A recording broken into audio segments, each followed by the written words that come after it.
നമസ്കാരം. അഭിനയത്തിന്റെ കാര്യത്തിൽ ഇന്ത്യയിൽ തന്നെ ശ്രദ്ധേയമായ നേട്ടങ്ങൾ കൈവരിച്ചിട്ടുള്ള നടിമാരുടെ നാടാണ് നമ്മുടേത്. തമിഴും തെലുങ്കും കന്നഡയും ഉൾപ്പെടുന്ന തെന്നിന്ത്യൻ ഭാഷകളിൽ മാത്രമല്ല ബോളിവുഡിൽ പോലും കഴിവ് തെളിയിച്ച മലയാളി നടിമാരുണ്ട്. നയൻതാര മുതൽ വിദ്യാബാലൻ വരെ ആ ലിസ്റ്റിൽ പെടും. എന്നാൽ ഏത് മലയാളി നടിമാരായിരിക്കും ജനപ്രീതിയിൽ ഏറ്റവും മുന്നിലെന്ന് ചോദിച്ചാൽ അതിന് ഉത്തരം നൽകുക വലിയ പ്രയാസമുള്ള കാര്യമായിരിക്കും. എന്നാൽ നിലവിൽ ജനപ്രീതിയിൽ മുന്നിലുള്ള മലയാളം നായികാ താരങ്ങളുടെ പട്ടിക പുറത്തുവിട്ടപ്പോൾ മമിതയാണ് മലയാളി നായികമാരിൽ ആദ്യമായി ഒന്നാമതെത്തിയത്. പ്രേമലു വൻ ഹിറ്റായതിന് പിന്നാലെയാണ് ഒന്നാം സ്ഥാനത്ത് നിന്ന് മഞ്ജു വാര്യരെ പിന്തള്ളി നടി മുന്നിലെത്തിയത്. പ്രേമലു എന്ന ചിത്രത്തിലൂടെ ദക്ഷിണേന്ത്യയാകെ നിരവധി ആരാധകരെ സ്വന്തമാക്കിയ നടിയാണ് മമിത. SS രാജമൗലി അടക്കമുള്ള നിരവധി പ്രമുഖരാണ് നടിയെ അഭിനന്ദിച്ചു രംഗത്തെത്തിയത്. അതേസമയം വണങ്കാനിൽ അഭിനയിക്കുമ്പോൾ ബാല ദേഷ്യപ്പെട്ടതിനെ കുറിച്ചായിരുന്നു മമിത ഒരു അഭിമുഖത്തിൽ പറഞ്ഞിരുന്നു. ബാലസാർ ഷൂട്ടിങ്ങിനിടെ അടിച്ചിരുന്നെന്നാണ് മമിത പറഞ്ഞിരുന്നത്. എന്നാൽ ഇതൊരു വിമർശനമോ ആരോപണമോ ആയിരുന്നില്ല. പക്ഷെ മമിതയുടെ വാക്കുകൾ വളച്ചൊടിക്കപ്പെടുകയായിരുന്നു. മമിതയെ സംവിധായകൻ ബാല അടിച്ചെന്ന് പറഞ്ഞ ഒരു സംഭവം അടുത്തിടെ വന്നിരുന്നു. ഇപ്പോഴിതാ നടി മമിത ബൈജുവിനെ അടിച്ചുവെന്ന വാർത്തയിൽ പ്രതികരണവുമായി സംവിധായകൻ ബാല തന്നെ രംഗത്തെത്തിയിരിക്കുകയാണ്. മമിതയെ താൻ അടിച്ചിട്ടില്ല എന്നും താരം തനിക്ക് മകളെ പോലെയാണെന്നും ബാല പറഞ്ഞു. വണങ്കാൻ സിനിമയുടെ റിലീസിന് മുന്നോടിയായി ഒരു പ്രമുഖ മാധ്യമത്തിന് നൽകിയ അഭിമുഖത്തിലായിരുന്നു ബാലയുടെ പ്രതികരണം.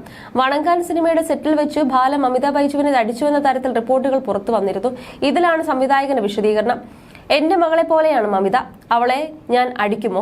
ആരെങ്കിലും പെൺകുട്ടികളെ അടിക്കുമോ? ചെറിയ കുട്ടിയാണ് മമിത. എനിക്ക് അനാവശ്യമായി മേക്കപ്പ് ചെയ്യുന്നത് ഇഷ്ടമല്ല. അന്ന് ബോംബെയിൽ നിന്ന് കൊണ്ടുവന്ന മേക്കപ്പ് ആർട്ടിസ്റ്റ് ആയിരുന്നു സെറ്റിലുണ്ടായിരുന്നത്, ബാല പറയുന്നു.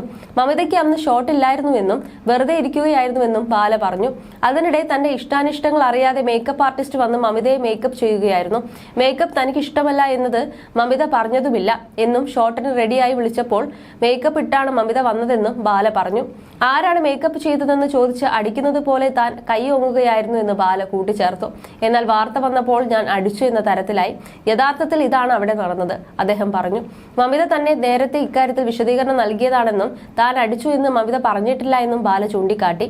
സൂര്യയെയും മമിതയെയും കേന്ദ്ര കഥാപാത്രങ്ങളാക്കിയാണ് ബാല വണങ്കാൻ ഒരുക്കാനിരുന്നത്. എന്നാൽ പിന്നീട് ഇരുവരും പിന്മാറി.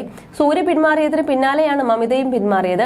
വ്യക്തിപരമായ പ്രശ്നങ്ങൾ കാരണമല്ല സൂര്യ പിന്മാറിയതെന്നും കഥയിൽ ചില മാറ്റങ്ങൾ വന്നതാണ് കാരണമെന്നും ബാല വ്യക്തമാക്കി. 40 ദിവസത്തോളം മമിത സിനിമയിൽ അഭിനയിച്ചിരുന്നു എന്നും വീണ്ടും ചിത്രം റീഷൂട്ട് ചെയ്യാൻ തീരുമാനിച്ചപ്പോഴേക്കും മമിതയ്ക്ക് മറ്റു സിനിമകളുടെ തിരക്ക് വരികയും ചെയ്തു എന്നും അദ്ദേഹം പറഞ്ഞു. ഇതോടെ മമിതയും പിന്മാറുകയായിരുന്നു.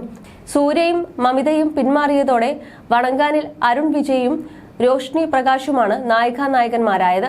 ചിത്രം ജനുവരി 10 തിയേറ്ററുകളിലേക്ക് എത്തും. തമിഴ് സിനിമാ രംഗത്ത് വലിയ സ്ഥാനമുള്ള സംവിധായകനാണ് ബാല. പച്ചയായ ജീവിത യാഥാർത്ഥ്യങ്ങൾ അതേപോലെ ബാലയുടെ സിനിമകൾ കാണാനാകുന്നു. നാൻ കടവുൾ ഉൾപ്പെടെയുള്ള സിനിമകൾ പ്രേക്ഷകരെ ആഴത്തിൽ സ്പർശിച്ചു.